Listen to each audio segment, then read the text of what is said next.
Aqui nós estamos hoje encerrando a série que começamos há 15 dias.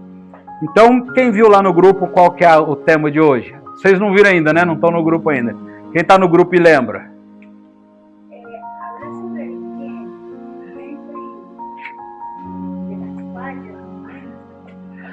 O vento que enche a sala também move as folhas. Né? Esse tema...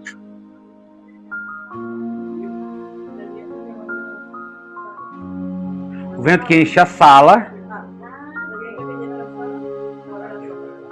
Isso, las hojas. Tá aprendendo bem o espanhol, né?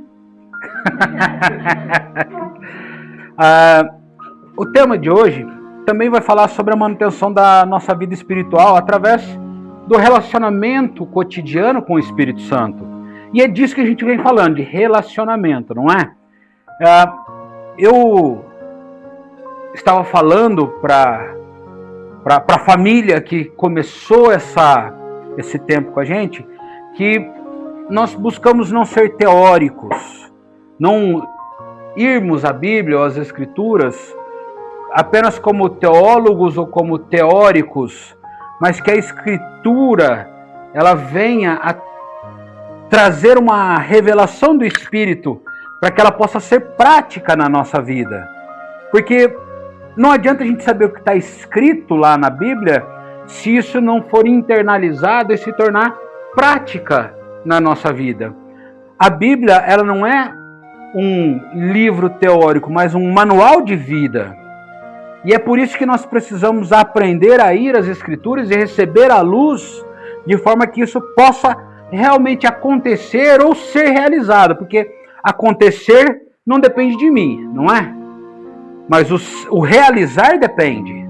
Então, quando nós recebemos e internalizamos a palavra bíblica, essas duas coisas passarão a ser realizadas, né?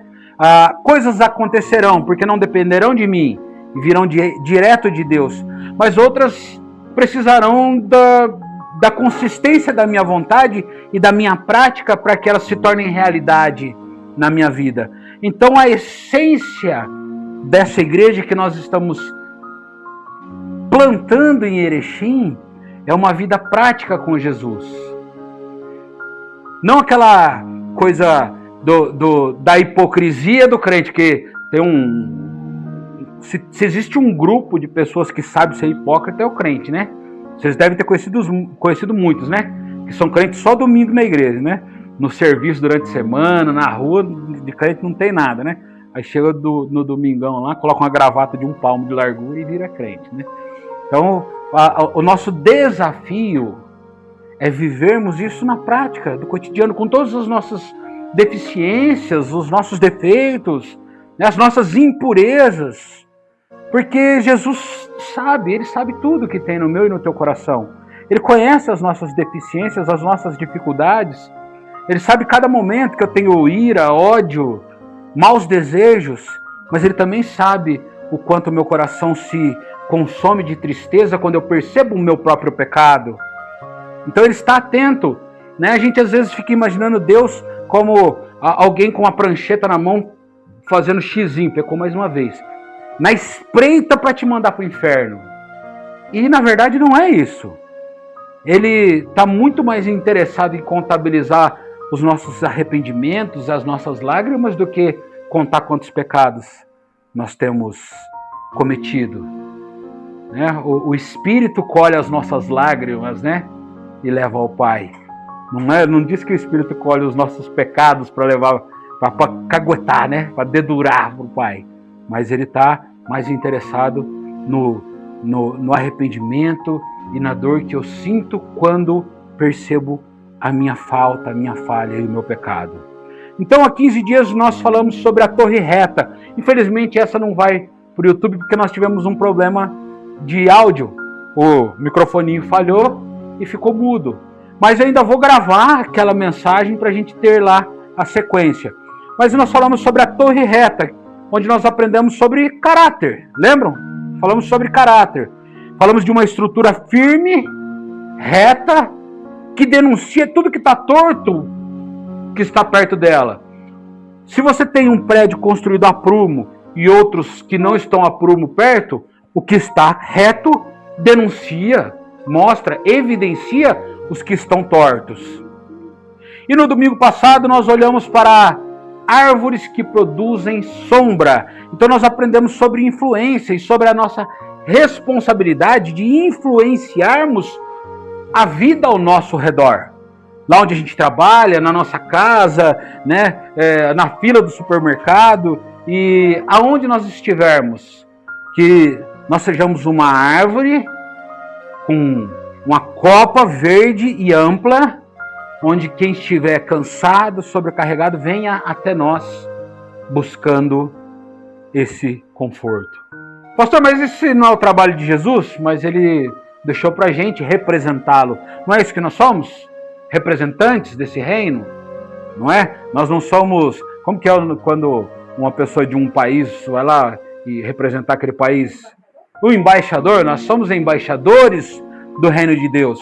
Então, aprendemos que precisamos ter essa influência e o nosso caráter precisa acolher e abençoar o ambiente. E também aprendemos que nós só seremos árvores que produzem sombra se estivermos primariamente nós debaixo da sombra do Altíssimo. Se eu não estou na sombra de Jesus, não tenho sombra para influenciar a vida ao meu redor. Amém? Mas pensando com honestidade sobre a vida real, né?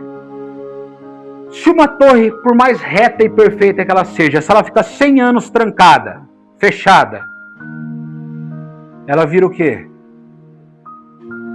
Lugar abafado, sujo, empoeirado, mofo, cheio de teia de aranha, né? Essa casa aqui tá bonitinha, mas quando a gente chegou aqui com 3 meses que ela estava sem ninguém morando, ela estava cheia de teia de aranha.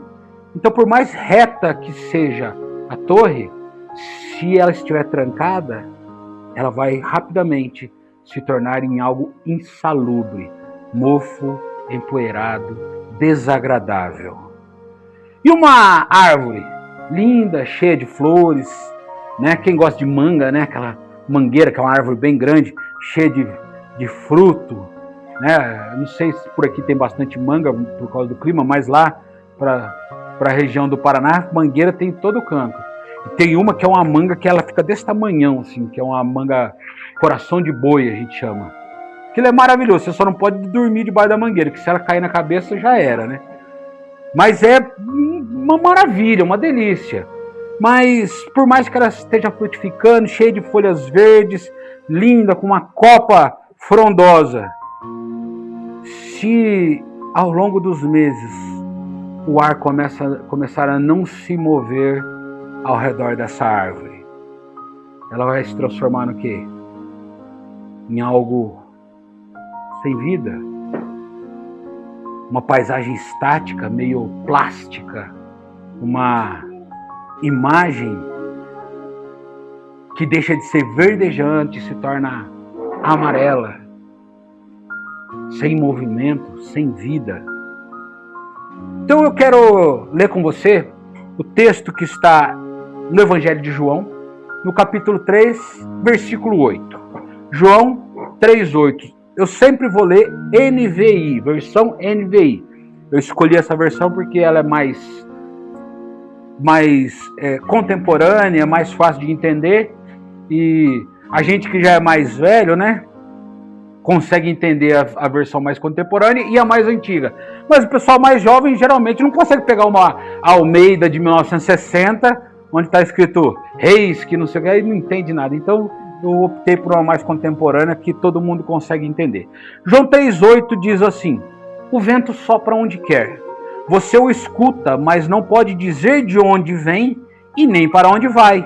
Assim acontece com todos os nascidos do Espírito. Amém?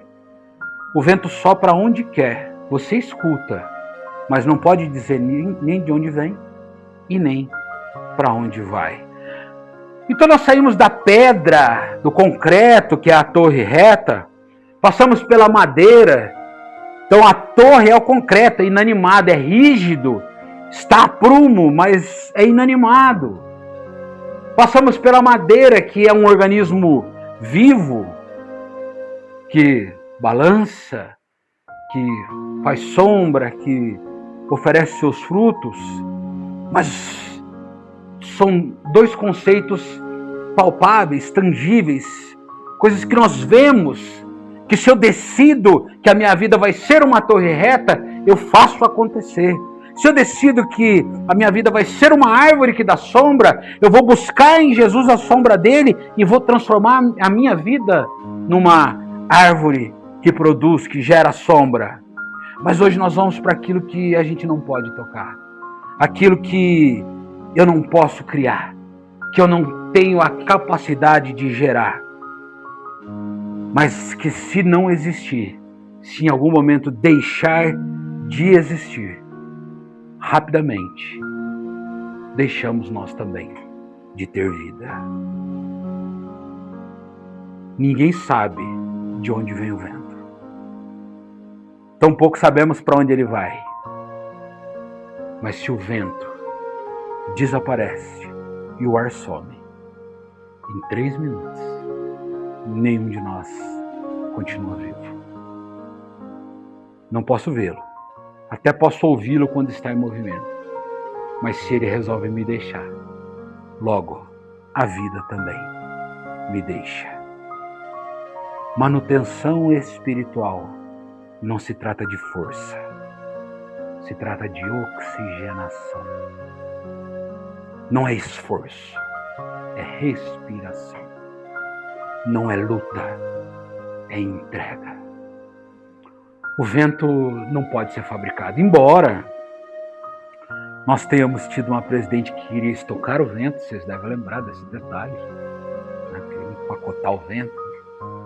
Não deu certo, ficou claro que é impossível a gente manipular, estocar. Ah, pastor, mas se eu ligar ali um ventilador, eu não estarei manipulando o vento? Nós estaremos movimentando o ar. Mas o vento em si não pode ser fabricado. Você não produz o ar, mas você o recebe em todo o tempo, a partir do momento que nasce até seu último instante. Eu quero falar nesse tópico sobre cansaço religioso. Quantas vezes? Jane, é isso? Eu vou perguntando os nomes até decorar. Eu já decorei.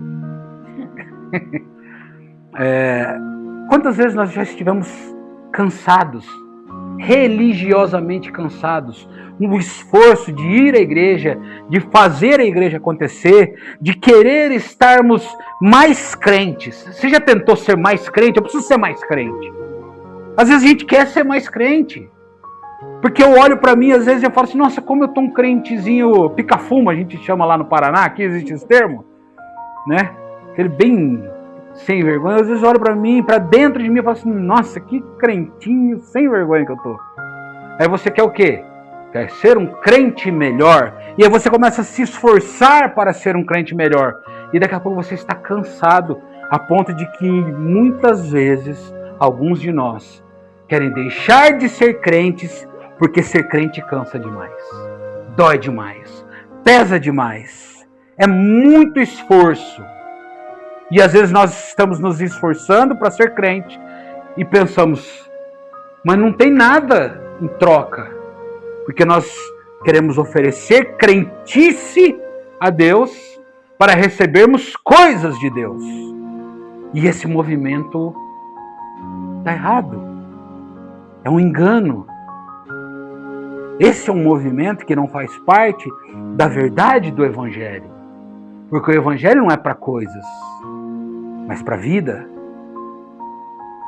Na vida cristã prática, nós cometemos esse erro, que é nós tentamos balançar as nossas próprias folhas. Né? A gente está chacoalhando nosso próprio tronco para a folha balançar. Está fazendo esforço com o nosso próprio braço para quem está lá de longe olhar e ver a folha balançando e achar que é o vento.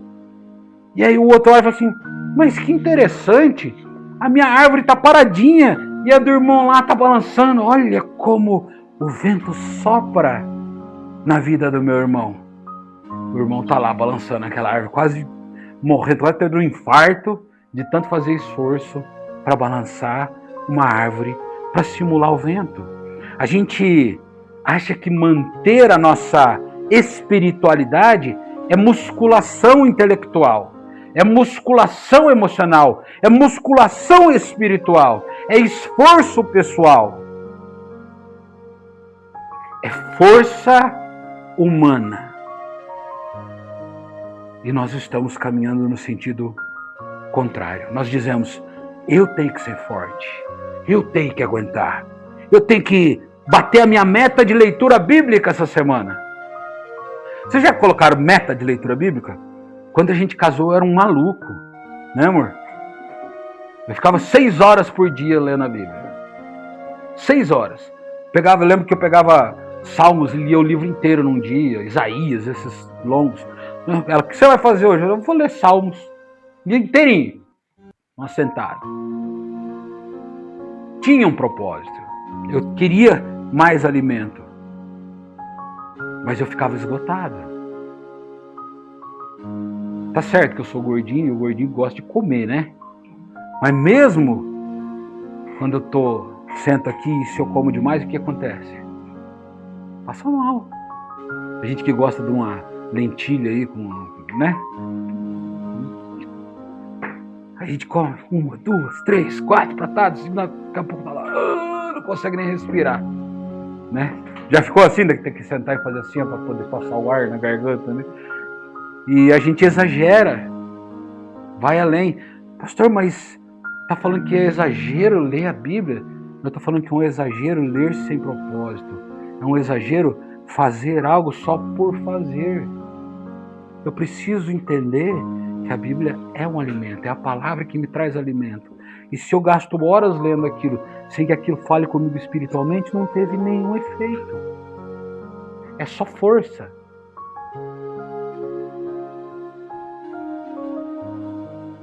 É só uma coisa que eu estou fazendo para mim mesmo. Eu sempre achei que bastava conhecer. E aí um dia eu percebi que eu não conhecia nada, porque eu tinha muita informação intelectual, mas eu tinha muito pouco daquilo vivo no meu coração. Eu sabia recitar N versículos bíblicos, mas quando eu era afrontado, eu queria logo partir para o soco. Quando eu era desrespeitado, eu esquecia o quanto eu deveria ser crente. E então eu comecei a perceber que eu precisava trazer para dentro, para o fundo, para o recôndito do meu coração, a verdade viva da palavra, o verbo encarnado. Não mais aquela coisa intelectual, mas o verbo vivo que desceu do céu. Eu não tenho que parecer crente, eu tenho que parecer com Cristo. Senão eu viro um ator de mim mesmo, né? Uma falsa imagem de algo que eu nem sei o que é. A Bíblia ela faz uma descrição do início da nossa vida física, já perceberam isso? Ela diz assim, então o Senhor Deus formou o homem do pó da terra e soprou em suas narinas o fôlego de vida, e o homem se tornou um ser vivente, ou alma vivente, dependendo da versão. Isso é Gênesis 2, versículo 7. Então ali a gente vê que era um boneco de barro, não é isso que a Bíblia diz? Formou do pó da terra. Então o boneco já tinha a torre, porque Deus formou um esqueleto. Então ele já estava com a sua torre que o manteria em pé. E ele já tinha a árvore, que eram os órgãos, que a árvore não é o organismo. Já tinha os órgãos, o organismo já estava ali. Mas o que faltava ali? Só se tornou alma, ser vivente, quando ele fez o quê? Torre sem ar, só mofa e empoeira. Árvore sem o ar, não balança as suas folhas. É preciso o sopro, é preciso o ar, é preciso o vento. Nenhum esforço moral que eu ou você façamos pode gerar em nós o Espírito de Deus. Vocês entendem a diferença de esforço moral e santidade? A santidade, ela vem naturalmente pela relação com Cristo. O esforço moral é aquilo que eu faço para que eu seja bem recebido na minha comunhão dos santos, né? Na congregação, entre as pessoas. Esforço moral é para pessoas. Santidade é entre nós e Deus. Nenhum esforço moral muda o meu coração. Ele muda comportamento, mas não muda coração. Você não pode comprar a presença de Deus sendo uma boa pessoa. O próprio Deus, em Cristo, comprou a mim e a você para fazer de nós boas pessoas. Percebem que é o caminho contrário? A religião é o caminho contrário do relacionamento com Deus por meio do Espírito. O vento, ele não é um produto, ele não é algo que você compra, ele é um presente gratuito. O vento simplesmente sopra.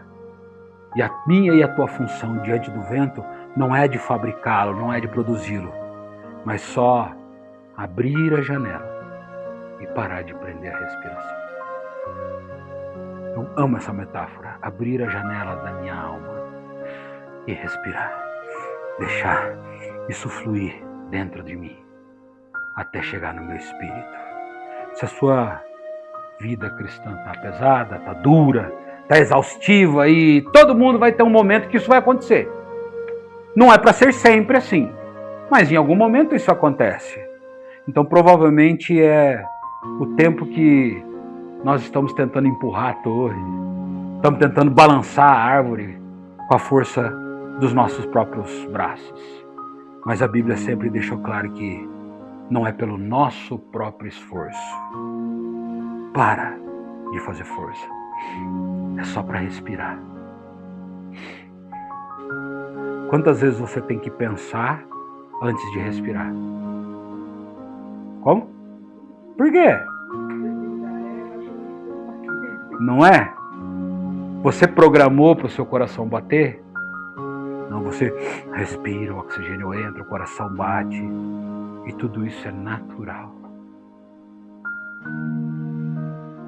Nada é forçado. E é isso que Jesus quer de nós. Um relacionamento natural. Ele quer relações de liberdade. Espera lá, tá? Estou falando de liberdade, não de libertinagem. Vamos deixar isso muito claro aqui. Porque daí, esse é o momento em que alguns partem para aquele lado da hipergraça, onde nada mais é pecado, você está livre para tudo. Não, não é. Você não está livre para tudo. Você pode fazer o que quiser, mas nem tudo é conveniente, é o que Paulo diz. Mas você tem liberdade para respirar o vento do Espírito que sopra sem te cobrar nada. Eu acho bacana que às vezes parece que Jesus me cobra menos do que eu mesmo. Já teve essa impressão? Que às vezes você se cobra mais do que o próprio Jesus te cobra? Esse é o caminho ideal. Que ele não tem que ficar todo, arruma o tênis, amarra direito, a gravata tá torta. Eu acho que essa cor de roupa não é a melhor para você ir na igreja. Moça, esse esmalte aí não é de Deus. Já viram isso? E às vezes não precisa de nada disso. Por quê? Porque eu mesmo olho e falo, será que a minha imagem exterior ou interior é a mais adequada para me apresentar ao Senhor nesse momento? Será que eu estou do melhor jeito possível para ir diante daquele que me ama? Esse é o melhor caminho, quando eu não preciso ser cobrado por ele, porque eu sei aquilo que faz com que o meu amado se sinta feliz com a minha vida. Mas a gente fala de respiração e existe uma mecânica na respiração, não tem? A respiração ela tem um princípio mecânico. A respiração biológica do nosso corpo. Alguém aqui está sem respirar enquanto eu estou falando aqui? Se eu pedir para você, prenda sua respiração por apenas 14 minutos. 14 minutos é sacanagem, né? 2 minutos já não vai dar. Eu mesmo não consigo. Mas você está aí, está me ouvindo. E mecanicamente está respirando. Isso acontece por meio de 2 movimentos obrigatórios. O inspirar, puxar o ar, e o expirar, soltar o ar. Se você só inspirar, o que vai acontecer? Seu pulmão vai rasgar. Sem parar, explode o pulmão. Se você segue só inspirando, o pulmão não suporta. E se você só expirar, naturalmente você se asfixia, porque vai faltar oxigenação. O relacionamento com Deus funciona exatamente na mesma mecânica. Inspirar, colocar para dentro. Eu me relaciono com Ele através do ouvir a palavra, do ler a palavra, do buscar a palavra, de pegar algo que não está dentro de mim e trazer para dentro da minha alma. Eu inspiro, eu me encho daquilo que Ele tem para mim, buscando na fonte que Ele deixou. Na comunhão da igreja, na pregação do pastor, sim, mas principalmente na palavra. Inspirar, colocar lá dentro, no fundo, para gerar vida. Entenderam agora por que eu falei que não é só ler, mas tem que gerar vida? Porque a palavra, ela tem que entrar e oxigenar o meu espírito, e oxigenar a minha alma. Como eu disse, a Bíblia não é um manual de regras jurídicas, né? A gente vai chegar lá na porta do céu quando morrer, vai ter uma escrivaninha e vão colocar você sentado e te dar uma prova, né? 40 questões bíblicas para ver se você pode entrar no céu, né? Não vai ser assim. Ainda bem, né? Mas não é uma prova da OAB celestial, né? Sabe o que é a OAB, né? Que no Brasil, a Ordem dos Advogados do Brasil. Não se trata de uma prova da OAB celestial, mas se trata de oxigênio de Deus movimentando toda a nossa vida, toda a coisa orgânica, corpo, alma e espírito. Paulo falou assim, lá em segunda carta de Paulo a Timóteo, 3,16, ele falou assim: toda a escritura é inspirada por Deus e útil para o ensino, para a repreensão, para a correção e para a instrução na justiça. E eu quero separar esse comecinho. Ele diz: toda a escritura é inspirada. De dentro, de fora para dentro. Faz esse movimento. O vento entra. Inspirada. A palavra original desse texto é uma palavra grega theopneustos, que significa literalmente soprada por Deus. Theo de Theos, Deus, e pneustos, que significa sopro, vento ou espírito. Então, se você for trazer vamos dizer assim, uma tradução livre dessa palavra, ou desse termo, toda a escritura é inspirada por Deus, ela vai ficar mais ou menos assim: toda a escritura foi soprada espiritualmente pelo próprio Deus, como vento, como ar em movimento, para oxigenar a vida da nossa alma, para nos fazer termos justiça, ou seja, sermos justos, espiritualmente, soprado pelo próprio Deus, para aqueles que escreveram, para que nós, ao lermos e internalizarmos na nossa alma, na nossa consciência, isso vá ao nosso espírito como oxigênio, como fôlego que traz vida.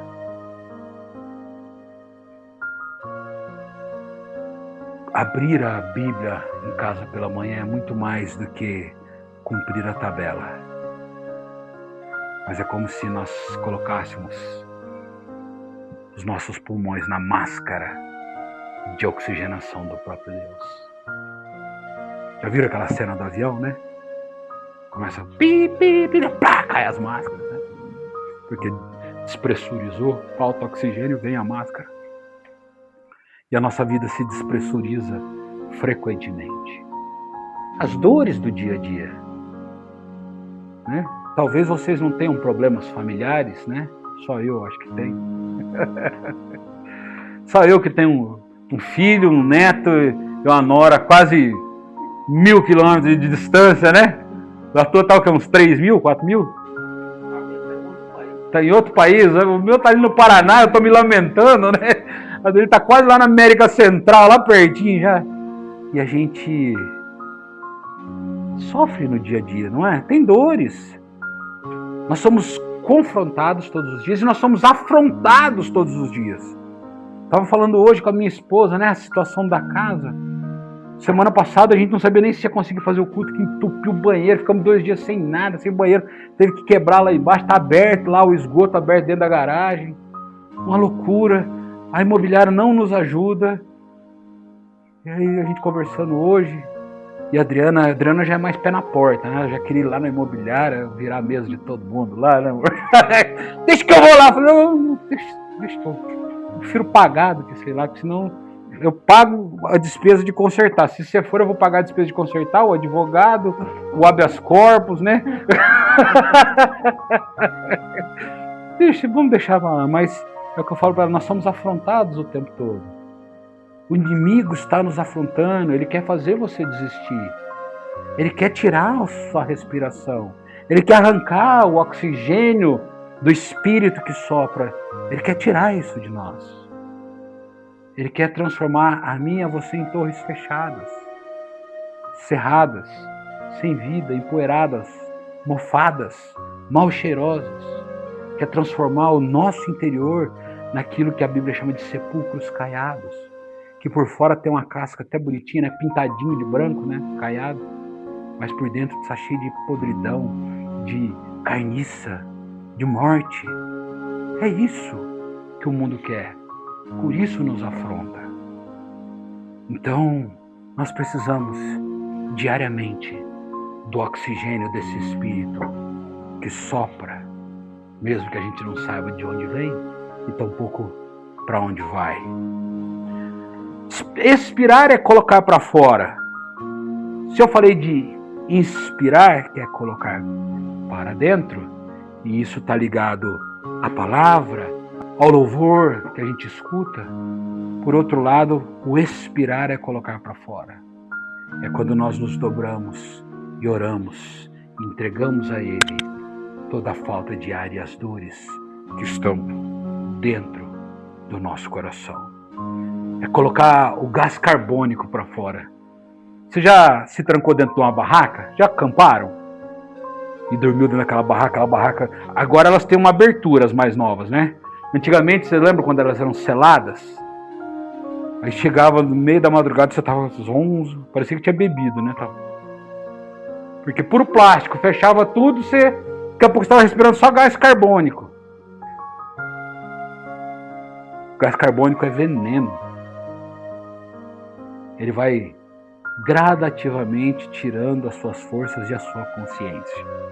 Então, quando nós oramos, nós estamos expelindo o gás carbônico do nosso espírito e da nossa alma, colocando para fora aquilo que já não serve mais, desintoxicando o nosso corpo espiritual. Orar, na prática, não é ficar declamando uma poesia de crente, né? Já viram crente que declama uma poesia para Deus? Tem gente que ora tão bonito, né? Eu sou sincero, eu nunca aprendi a orar bonito. Eu só aprendi a orar. Tem um primo meu que é pastor lá em Maringá, que tinha um presbítero, o presbítero já faleceu. Aí eles tinham que pensar se iam pedir para o presbítero orar na igreja. Eu falava assim, eu queria pedir para o presbítero, irmão fulano, orar. Aí ele levantava, ele grudava no banco assim com uma força que chegava a ranger a madeira do banco. E aí ele começava assim, santo, santo, santo. E aí era 30 minutos de oração. Então no dia que o presbítero ia orar, tinha que encurtar o louvor, diminuir a pregação. Ótimo, não estou dizendo que está errado ou que ele fazia errado. Era o jeito dele. Mas a questão é, não tem que ser assim. Não é necessário. Pode ser? Pode. Tem que ser? Não. Às vezes pode ser tão simples quanto eu entrego para minha esposa o quanto o meu dia foi difícil, o quanto eu estive nervoso, o quanto eu estou triste, o quanto eu me preocupei. Às vezes Jesus está esperando você, só para você encostar no peito dele, como disse João, e ele falar, filho, conta para mim, quais são as suas dores? Às vezes orar é só dizer, Espírito Santo, hoje eu tive inveja do meu amigo do trabalho que comprou um carro mais novo e eu não consigo trocar os pneus do meu. Hoje eu tô com medo porque eu não sei se eu vou pagar o aluguel. Hoje eu tô com preguiça de ir para a escola, de ir para a igreja, de ir para o trabalho. Hoje é um dia que eu não quero ajudar o meu irmão. Hoje é o dia que eu não quero dar R$5 para ninguém. E tá tudo certo.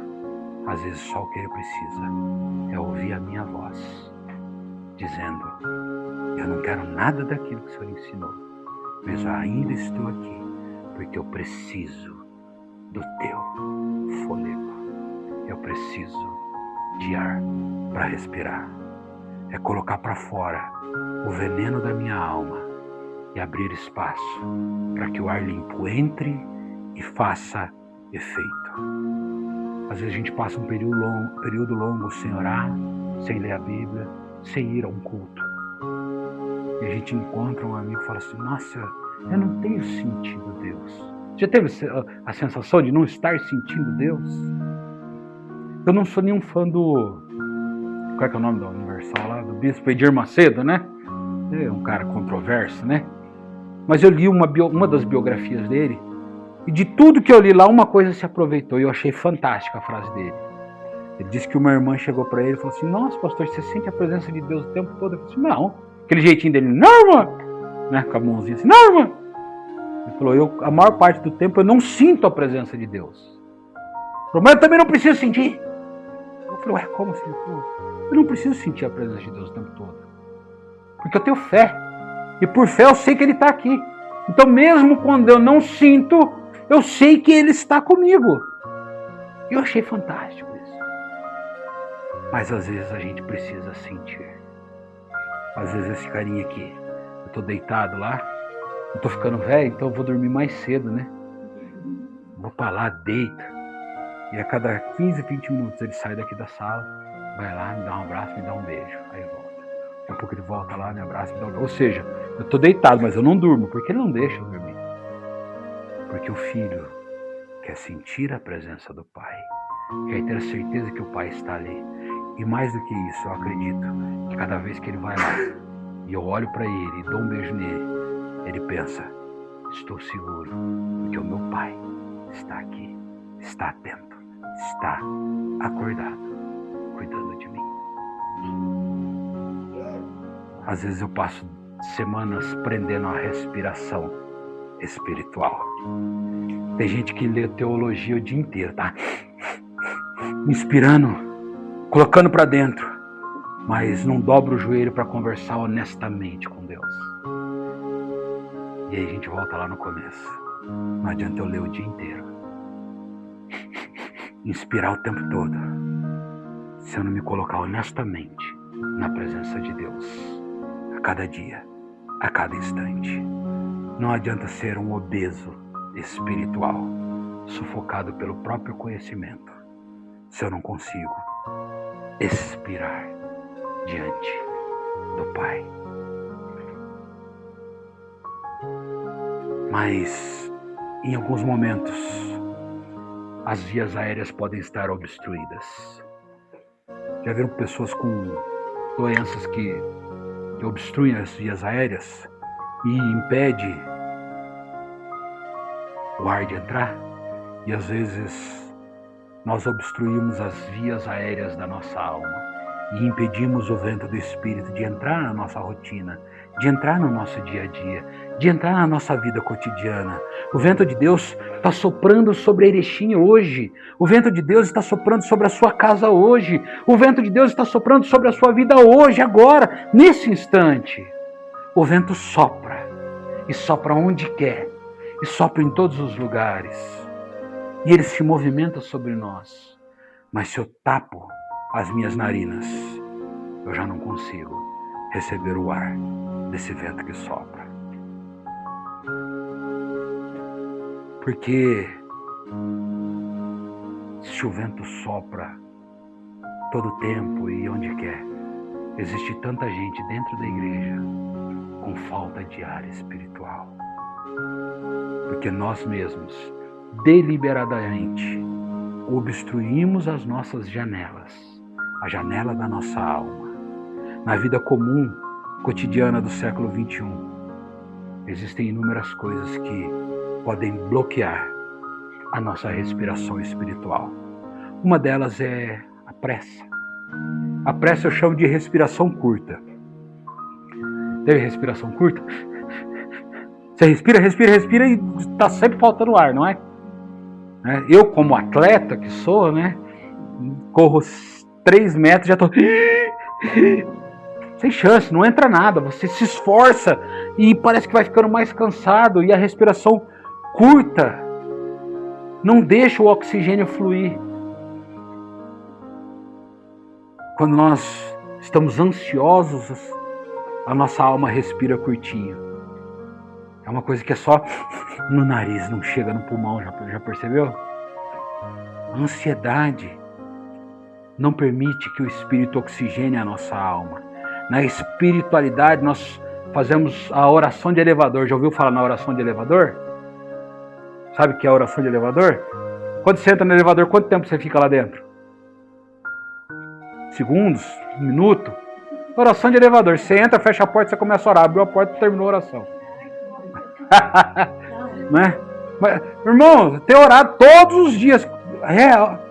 Por quanto tempo? Não, todo dia quando eu vou pro serviço, né, eu entro no elevador no térreo, desço no quarto andar ali, então eu oro toda vez quando eu subo, quando eu desço, né, não dá 2 minutos de oração no dia.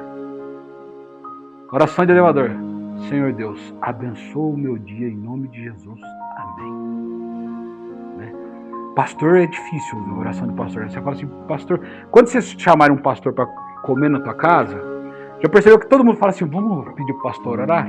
Faz isso não. Se for para almoço, ora você. Senão vai esfriar, ainda mais aqui que já é frio, vai comer a comida fria. O pastor ele começa, porque o Senhor criou, certo? E a oração do pastor vai, não é? Eu tinha um tio já falecido, reverendo Jairo, meu Deus do céu.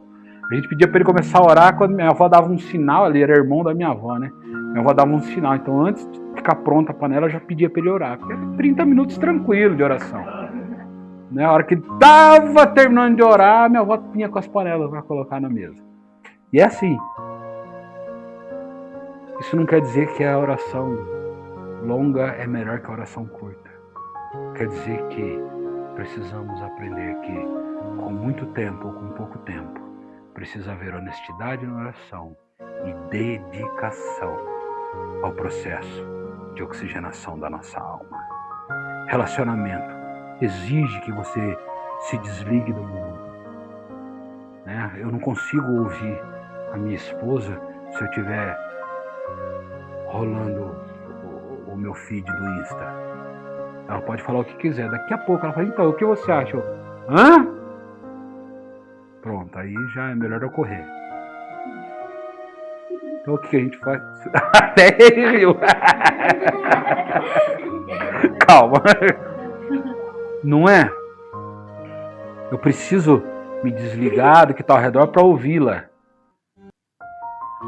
Pastor, eu oro e Deus não fala nada. Pastor, ora por mim que eu preciso tomar uma decisão, né? O pastor é o sacerdote, né? Igual no Antigo Testamento.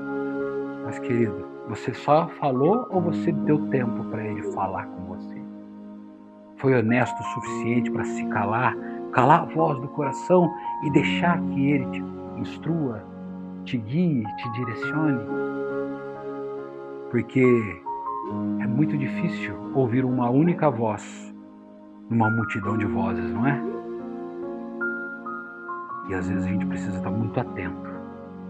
Sabe aquela... Vocês já participaram de igreja que tem o salão social, que termina o culto, vai todo mundo pro salão, toma um chá e tal. Às vezes tem 200, 300, 500 pessoas. Então, no culto estava aquele silêncio. Você estava ouvindo perfeitamente o que o pastor estava falando. Foi pro salão, abriu uns pacotes de bolacha, um café pra crentalhada. Ah, tua mulher pode gritar lá do outro lado do salão que você não vai escutar.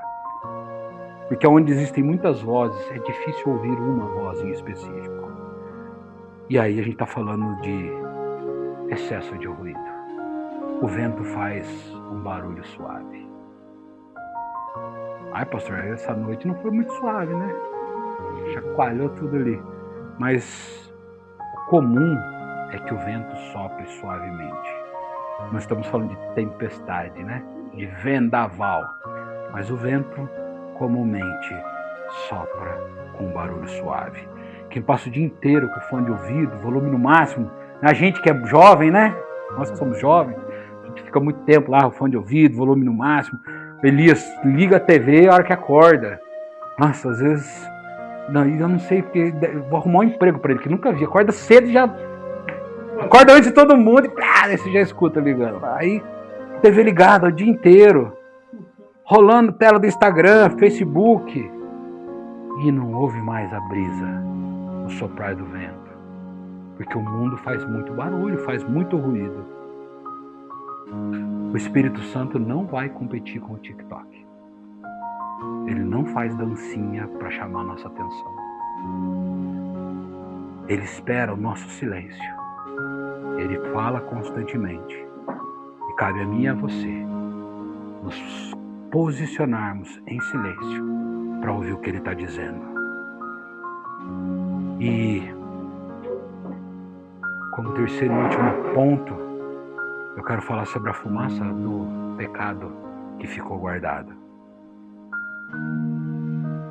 Esses dias a gente está aprendendo, né? Lá a gente não tem lareira, né? Então eu estou aprendendo a usar da maneira correta. E dia desses eu coloquei lá, coloquei a lenha, tava coisa linda, esquentando, aquecendo o ambiente. Daqui a pouco, a hora que eu olhei pro teto, gente do céu, tinha enchido a casa de fumaça, né, amor? Parecia que tava descendo a serrinha ali. Aí ela olhou assim, tá achando que tá fumaça?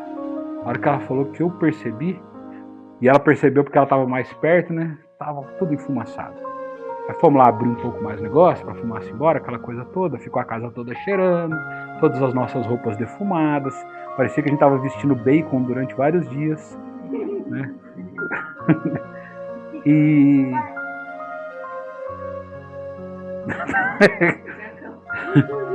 Tá bom, meu amor. Mas se a sala se enche de fumaça da madeira, da lenha queimando, como fica a tua respiração? Fala pra nós. A gente tosse, engasga, asfixia. A respiração não é mais uma respiração normal, comum. O pecado escondido funciona como uma fumaça que enche o quarto da nossa alma. O Espírito Santo até quer entrar, mas o ambiente lá dentro está insalubre. Não há compatibilidade. A brisa pura e suave do Espírito no quarto da alma, cheio de fumaça de pecado que queima.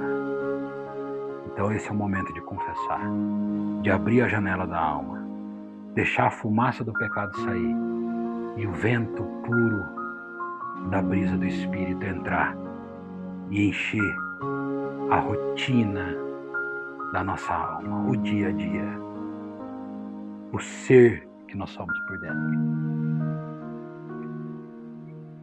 Gálatas 5:25 diz: se vivemos pelo Espírito, andemos também pelo Espírito. Eu vou repetir porque eu acho lindo esse texto.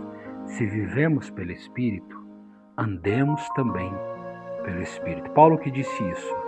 Mas uma coisa que eu acho interessante é que ele não falou assim, se vivemos pelo Espírito, voemos pelo Espírito.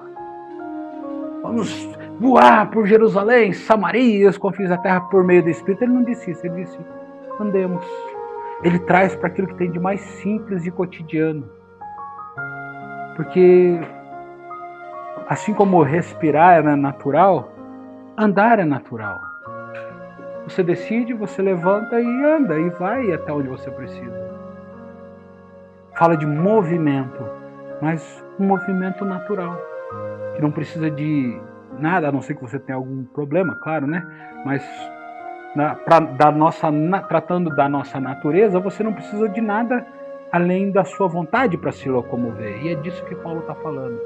Se a gente vive no Espírito, façamos o que é cotidiano, comum e natural, também com o Espírito, pelo Espírito, no Espírito, por meio do Espírito. Ele está trazendo para algo que não é glamouroso. Se vivemos no Espírito, preguemos as multidões pelo Espírito. Ele não disse isso, ele disse, andemos, nosso dia a dia, vamos fazer aquilo que a gente faz diariamente, também pelo Espírito. Ter intimidade com o Espírito Santo não é aquele arrepio, né, aquele culto que tem um louvorzão bonito. Quem não teve um arrepio, né, no culto? No momento tem, né? Lá que você sai e fala, a gente que é presbiteriano não é tanto de arrepio, mas sai e fala assim, nossa, como a gente tem a nossa própria linguagem, né? O culto foi tremendo, né? Poderoso. Todo mundo tem, mas andar no Espírito é muito além de ter um culto poderoso. E o culto poderoso é bom porque nos inspira, não é?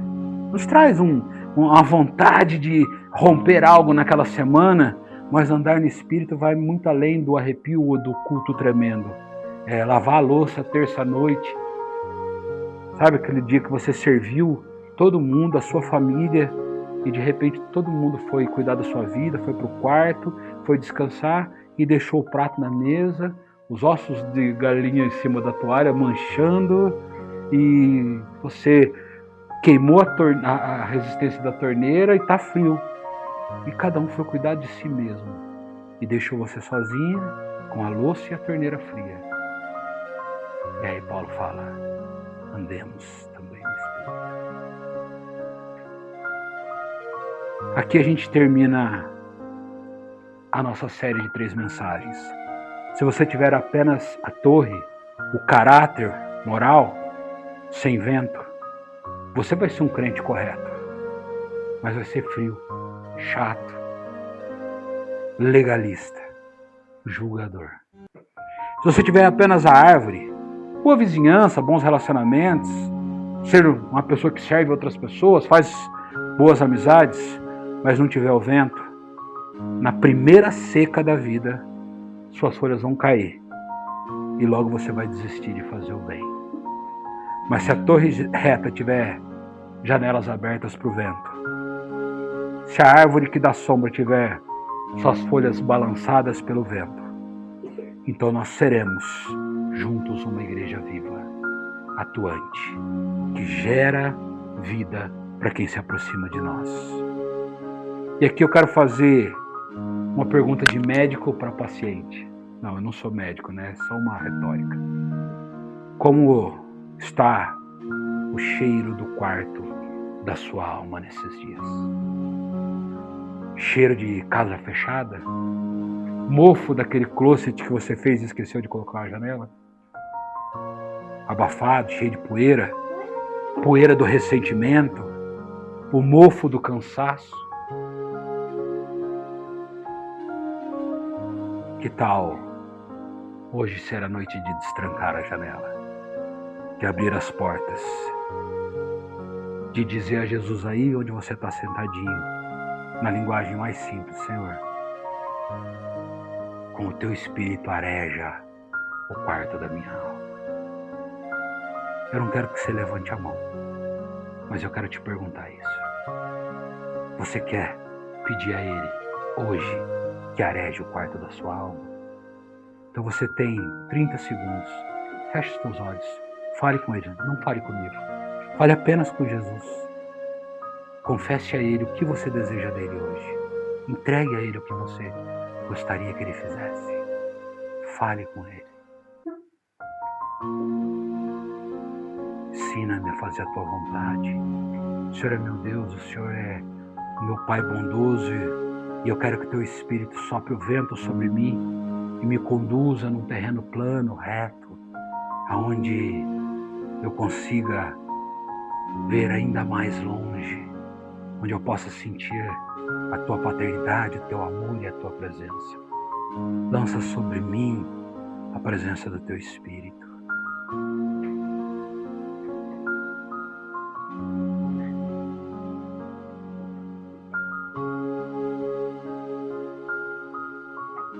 Espírito Santo, meu corpo acabou de pegar o teu ar emprestado para que eu vivesse mais um dia. Agora eu peço que o Senhor empreste o teu fôlego para que a minha mente esteja viva, porque eu não dou conta sozinho dos dias que tenho vivido.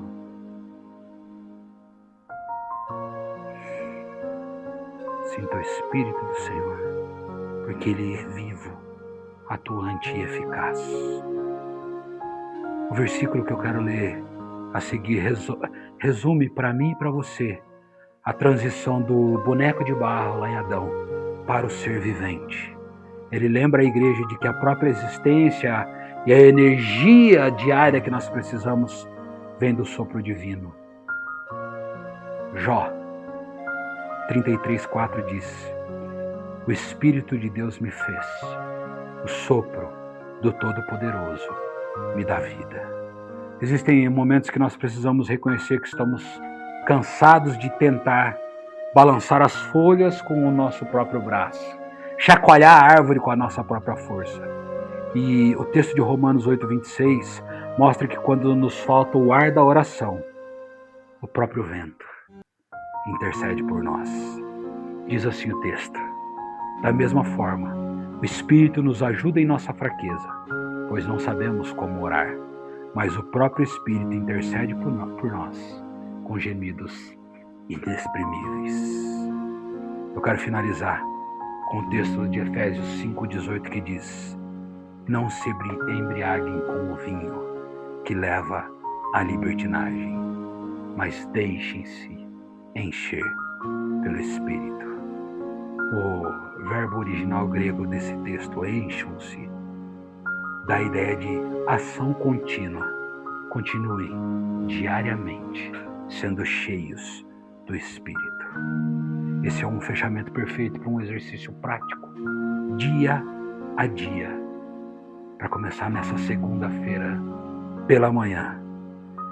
Não um evento único, mas uma rotina de oxigenação através do Agios Pneuma, o Espírito Santo, o vento que sopra onde quer.